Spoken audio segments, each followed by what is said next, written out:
A ver, ¿qué tema es el que quieren revisar ahora?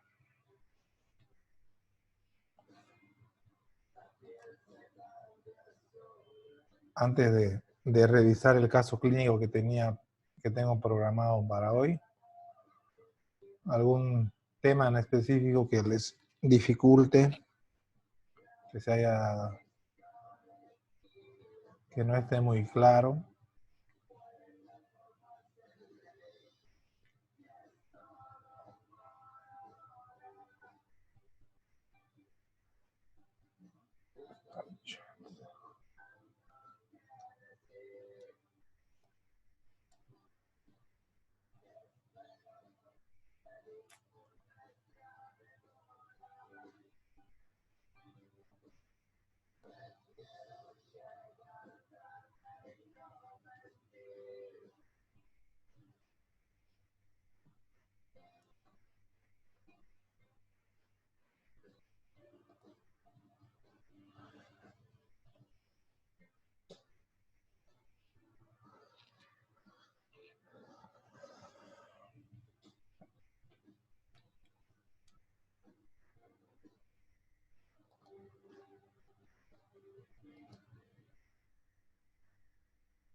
Hola, hola, ¿se escucha el audio? Sí. Sí, doctor, se escucha. Bien, ¿qué tema le gustaría repasar? A ver, le doy la opción para que podamos repasar un poco, porque está todo entendido, ya entendí hasta acá todo, no hay dudas, no hay preguntas. El penúltimo tema, doctor, de las hepatopatías.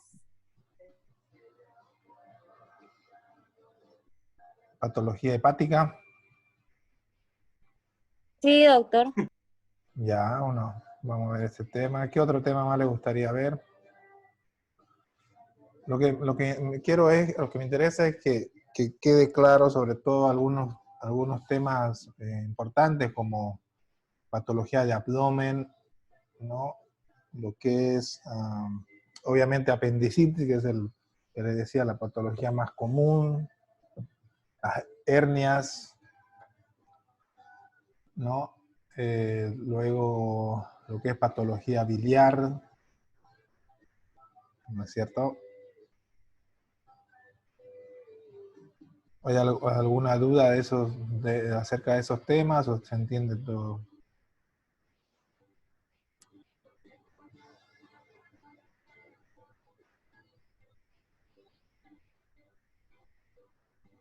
Sería importante o bueno, doctor, que nos dé los puntos claves de cada tema para que podamos repasar. ¿Perdón? Que si pudiera dar los puntos o hacer énfasis en lo más importante de cada tema para que así podamos repasarlo. Bueno, ahora vamos a empezar entonces. Déjenme buscar las diapositivas acá un ratito. A ver.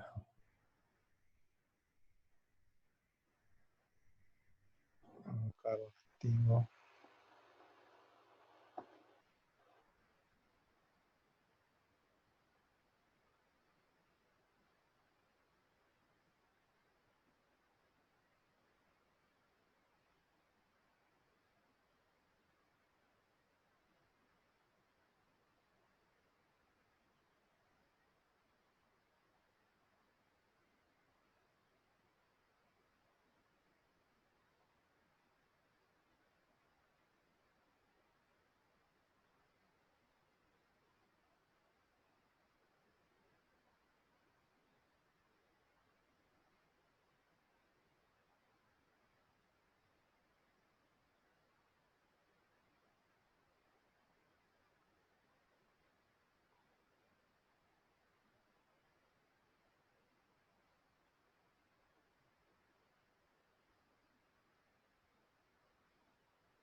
Bien, ¿se puede ver acá la diapositiva de apendicitis?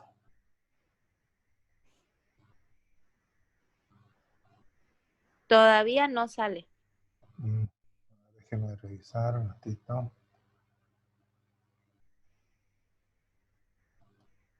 No sé qué pasa con esto. A ver, a ver.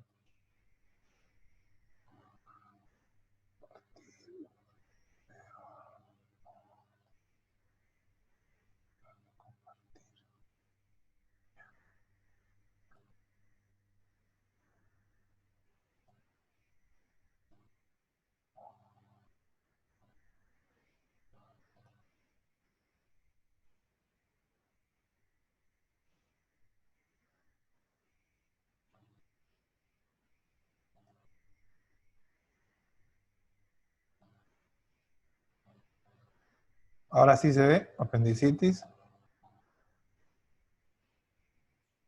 Sí, ¿Sí, no?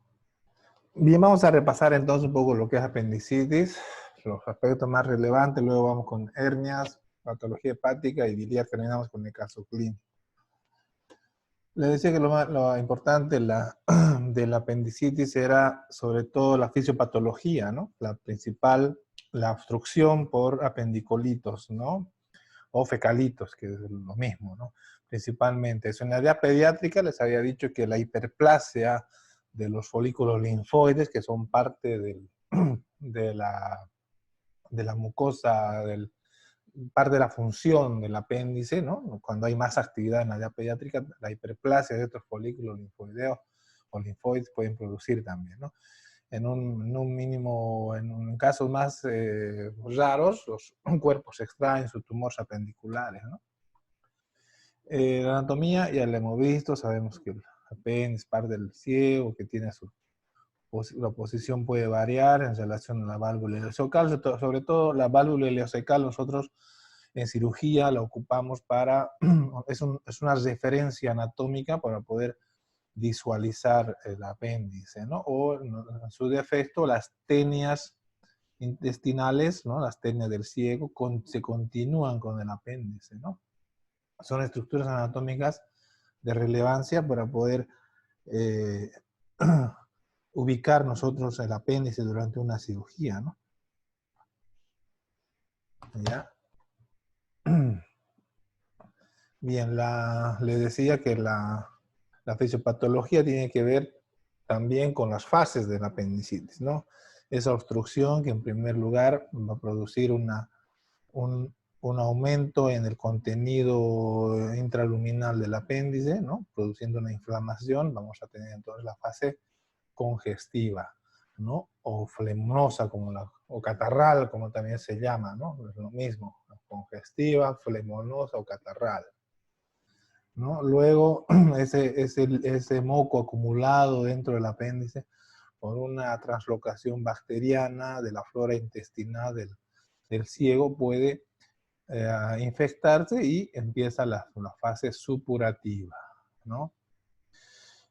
Y a medida que la inflamación va aumentando, hay compromiso de la parte de la irrigación de la microvasculatura arterial y vascular, produciendo isquemia con posterior gangrena y por último la etapa perforativa, ¿no? Es importante saber entonces los estadios, ¿no es cierto?, de la apendicitis. Esto es lo mismo, ¿no? La fisiopatología que les decía, que les resumía. Las bacterias, la más frecuente, los de tipo anaerobio, ¿no? Entre ellas, la que más está presente es la Escherichia coli, ¿no? Obviamente. ¿Ya? El curso clínico, la sintomatología, es muy importante en la clínica en la apendicitis, les decía, porque es el diagnóstico de una apendicitis en realidad es clínico, ¿no? Por eso de ahí que le decía realizar una buena historia clínica, ¿no? Entonces, perdón, perdón, un minutito.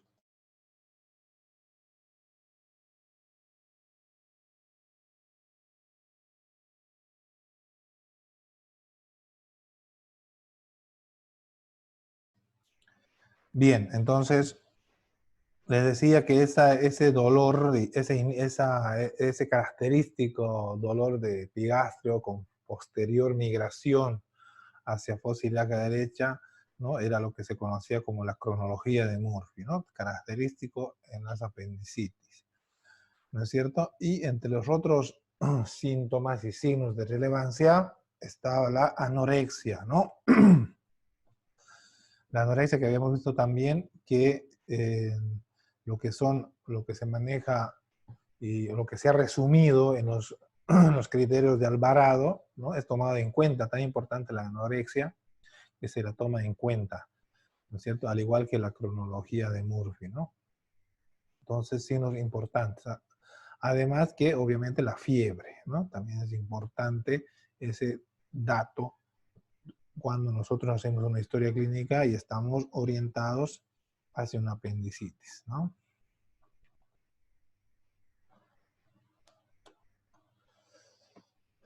Ya en el examen semiológico le decía el famoso signo de Bloomberg, ¿no es cierto?, que se realiza en el punto MAC de McBurney, ¿no es cierto? Ese punto que se ubica en el tercio, unión del tercio medio con el tercio externo, ¿no? En una línea imaginaria del ombligo de la fosa ilíaca derecha, ¿no? Ubicamos el punto y hacemos la compresión en ese punto. Y si el paciente refiere dolor a la descompresión brusca, entonces será un Bloomberg positivo, ¿no es cierto? Aunque también eso varía, les decía, de acuerdo a la posición del apéndice, ¿no? Generalmente cuando el apéndice es subsecal, ¿no? Cuando tiene esta... Vamos a volver un poquito. Cuando generalmente el abdomen tiene la posición subsecal y hacia la región pélvica, entonces generalmente es positivo el Bloomberg. Pero no siempre puede tener ¿no? esta presentación el apéndice, ¿no? Puede estar en posición retrocecal, o sea, por detrás del ciego, ¿no es cierto? Puede estar más orientado hacia la válvula ileocecal, ¿no? Entonces da una posición subsecal. Entonces puede variar, ¿no? Entonces, para eso tenemos otro tipo de maniobras. Habíamos visto la maniobra de psoas, ¿no? En la cual el paciente está recostado. Se hace puede ser de cúbito dorsal o de cúbito lateral, ¿no? Y a la elevación de todo el miembro inferior derecho es que va a presentar dolor, ¿no es cierto? ¿Dónde está? Acá, ¿no? El signo del psoas. También tenemos el signo del obturador interno, ¿no? Con el paciente en decúbito dorsal, la rotación, el miembro en flexión y rotación interna va a producir el dolor, ¿no es cierto? Otro era el signo de Ropsing, ¿no? Se maniobra por el cual llevamos el contenido intestinal hacia el cuadrante, desde fosa ilíaca izquierda hacia la derecha, produciendo el dolor, ¿no? Son los signos más relevantes. Les decía que en la apendicitis había más maniobras y signos, pero entre las más frecuentes están esas, ¿no? Entonces, para el diagnóstico, les decía, nos ayuda mucho el tema de los criterios de Alvarado, que es muy importante que lo tengan en cuenta, ¿no?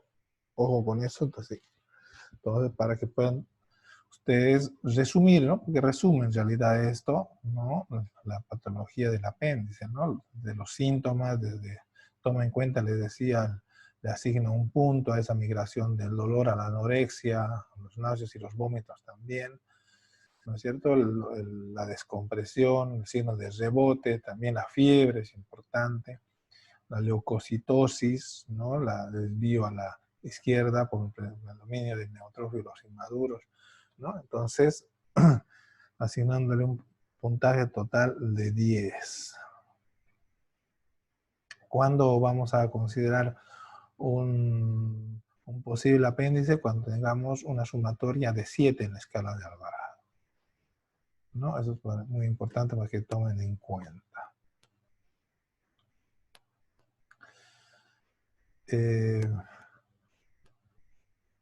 entre los diagnósticos diferenciales, obviamente que puede haber no solamente en la fosa ilíaca derecha está el apéndice, ¿no? Hay varias estructuras que nos pueden confundir o pueden simular un cuadro de apendicitis, ¿no? Y entre las más importantes, en las mujeres sobre todo hay que poder descartar infecciones de tipo de tracto urinario principalmente, ¿no? Otro tipo de patologías son las tubováricas, ¿no? Los quistes de ovario, ¿no? Alguna enfermedad tipo inflamatoria, pélvica, ¿no? Están entre los principales diagnósticos de diferencia en las mujeres, ¿no?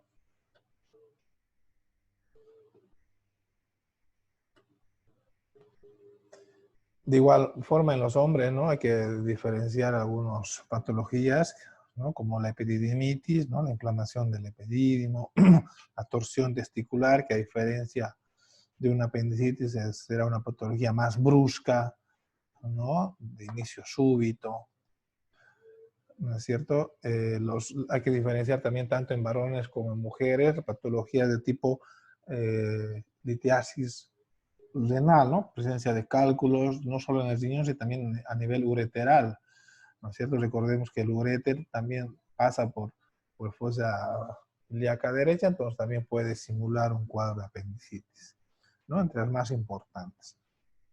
Eso en cuanto al diagnóstico diferencial.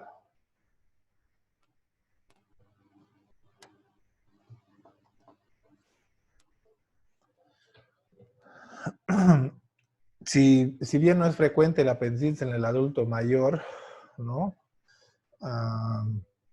Eso no quiere decir que no se dé la apendicitis, ¿no? También se puede dar. Pero en los adultos mayores hay que hacer diferencia a algunas patologías frecuentes y propias de esa edad, como la diverticulitis principalmente. Ya una diverticulitis, que es la inflamación de los divertículos, ¿no? De esas saculaciones anormales, ¿no? Esas formaciones en semejantes a sacos que se pueden producir, pueden presentar en todo el colon principalmente. Entonces, cualquier inflamación de eso también puede confundir, semejar una apendicitis, ¿no?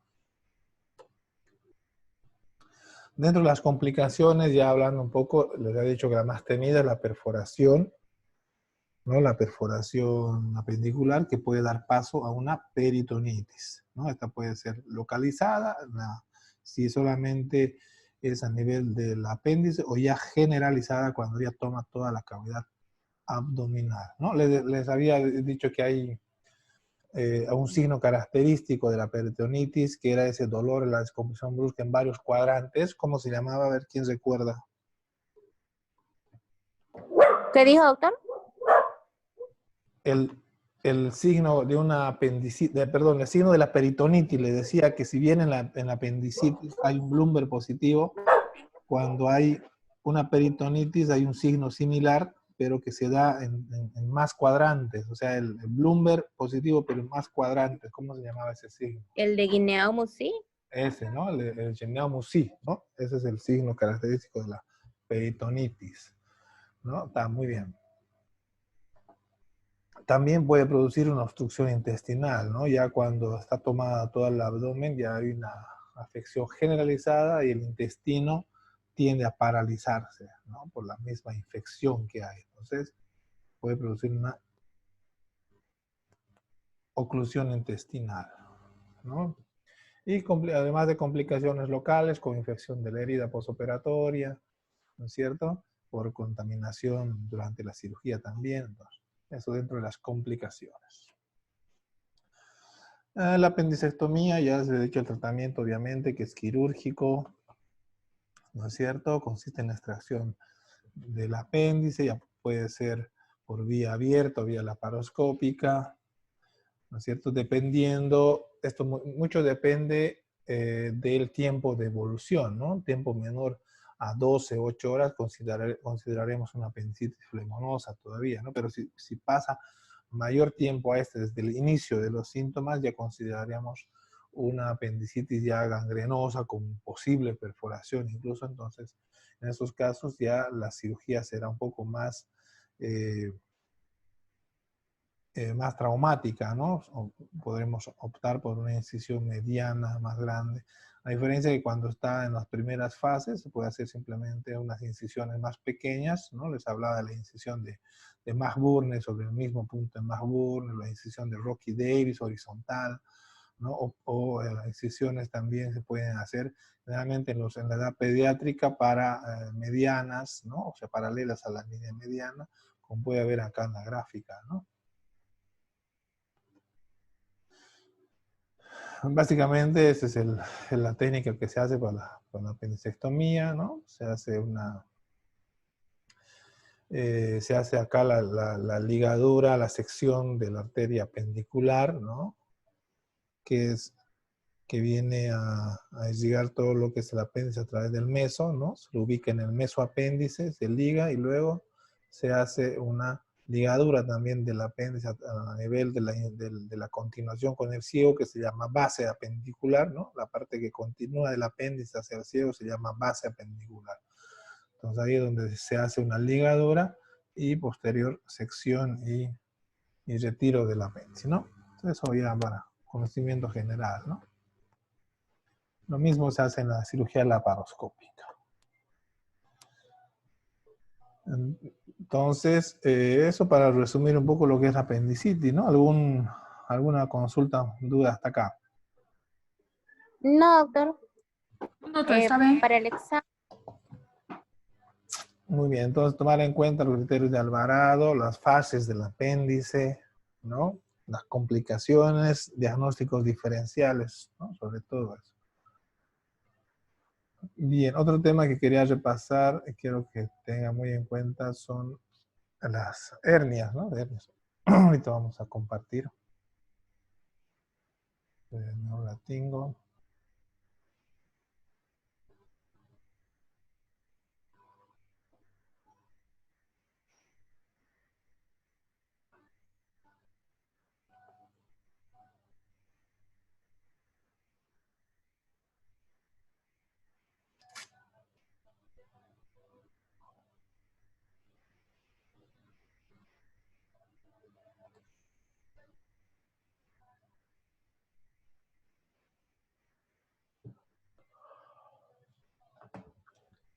Bien, se puede apreciar ahí la diapositiva, ¿no? No, doctor. Todavía no se ve. A ver, lo tengo. Ahora sí. Ahora sí, ¿no? Sí. Bien, para recordar entonces un poco lo que las hernias, les decía, la pared abdominal, ¿no es cierto? Que tiene un límite anterolateral y posterior. El límite anterolateral está dado por la musculatura, sobre todo la anterior por los rectos abdominales, y lateralmente, ¿no? Por el músculo oblicuo externo, oblicuo interno y el transverso, ¿no? Es muy importante, les decía, recordar los cuadrantes, ¿no? La topografía del abdomen, porque a través de esta vamos a poder clasificar, ¿no es cierto?, las hernias a partir de en qué cuadrante se sitúan, ¿no es cierto?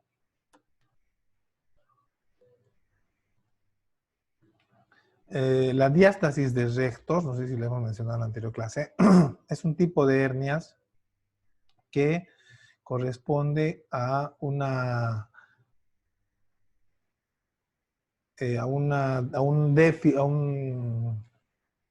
una parte de la pared abdominal, ¿no? Entre los rectos, ¿no? Un segmento, ¿no? En donde frecuentemente por aumento de la presión intraabdominal se presentan este tipo de hernias que se llama diástasis de rectos, ¿no? Generalmente se presenta en la línea alba entre los dos rectos anteriores, como ven aquí la gráfica.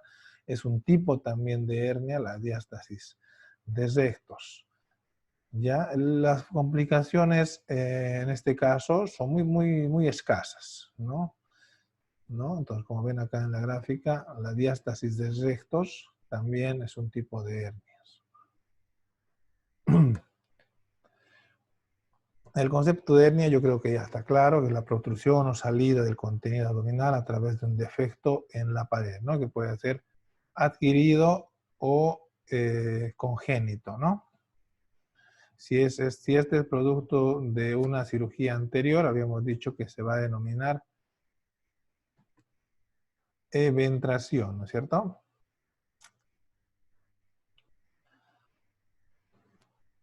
Muy bien. Habíamos mencionado que entre los factores coadyuvantes, ¿no? Están principalmente un aumento en la presión intraabdominal, sobre todo en los pacientes obesos. ¿Ya? También hay situaciones que pueden aumentar la presión intraabdominal, como el estreñimiento crónico, la hiperplasia prostática, ¿no? En todos estos hay una hipertensión intraabdominal que hace que, sumado al defecto en la pared que uno tiene, se vaya formando las hernias. También el embarazo, ¿eh? Ustedes van a ver que muchas mujeres embarazadas después de esta etapa quedan con algún tipo de hernia. Generalmente en el embarazo la hernia umbilical es la más frecuente. ¿Ya? Así también la citis también pueden producir, ¿no? Puede ser un factor coadyuvante al tipo de hernias. Entonces, una nomenclatura que quiero que quede bien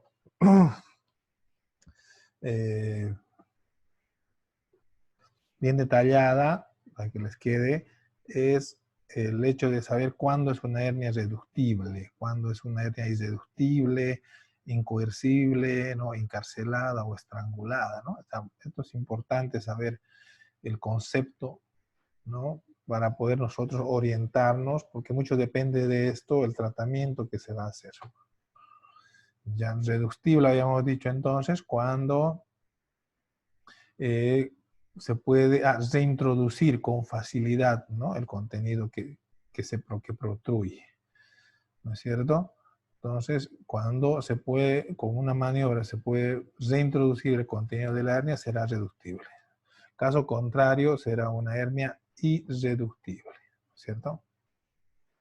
¿Cuándo será coercible e incoercible? Lo que falta acá, ¿no? Coercible es, les decía, que una vez reducida la hernia, ¿no? El paciente, o sea, después de haberse reducido la hernia, tiene que el paciente realizar un esfuerzo para que ésta se vuelva a producir. Eso se llama coercibilidad.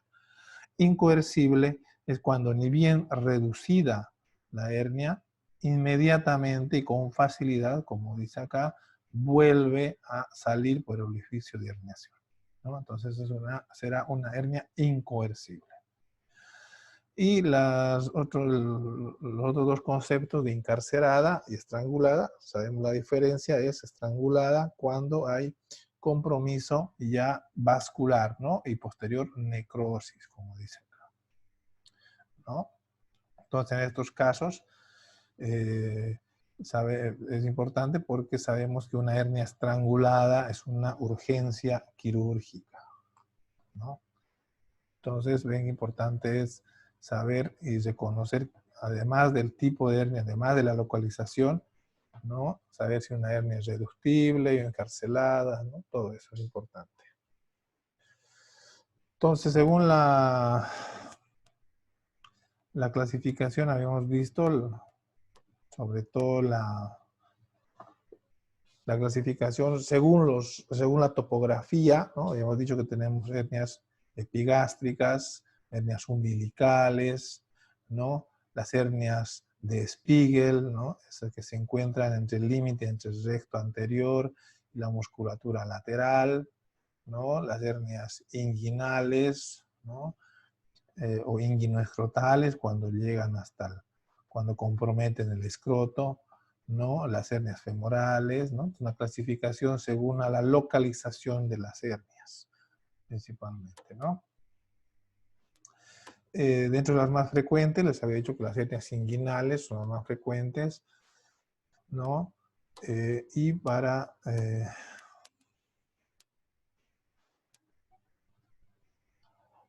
para ubicarnos un poco qué es una hernia inguinal, ¿no? Hay dos tipos, habíamos dicho, ¿no? Las directas y las indirectas, ¿no? Las indirectas es cuando la debilidad, ¿no?, se produce a nivel del anillo inguinal interno, ¿no? Recordemos el canal inguinal, ¿no?, que permite o conducto inguinal, si quieren llamarlo así, que permite el paso de estructuras del abdomen hacia el escroto, ¿no?, como el descenso de los testículos, ¿no? Entonces, cuando la hernia se produce a nivel del anillo interno, será una hernia indirecta, ¿no? Y cuando se produce, cuando el defecto y la hernia se produce a través de la pared posterior del conducto inguinal, será una hernia directa, ¿no? Habíamos dicho también que hay una maniobra, la maniobra de Andrews, que consiste en introducir el dedo a través del orificio inguinal externo, ¿no?, y pedir al paciente que haga la maniobra de Valsalva. Nosotros tenemos una gráfica. Entonces la maniobra de Valsalva, que no es otra cosa más que una forma de aumentar la presión intraabdominal, ¿no?, ya sea tosiendo o ya sea haciendo soplando como si estuviéramos soplando una trompeta, ¿no?, para aumentar la impresión intraabdominal y de esa manera poder, con el uso de la yema del dedo, ver si protruye hacia... Voy a poner un ratito.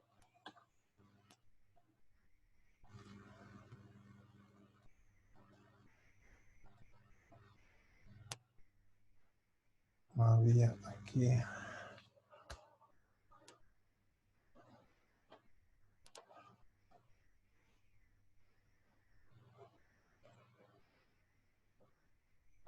Bien, mientras voy buscando acá la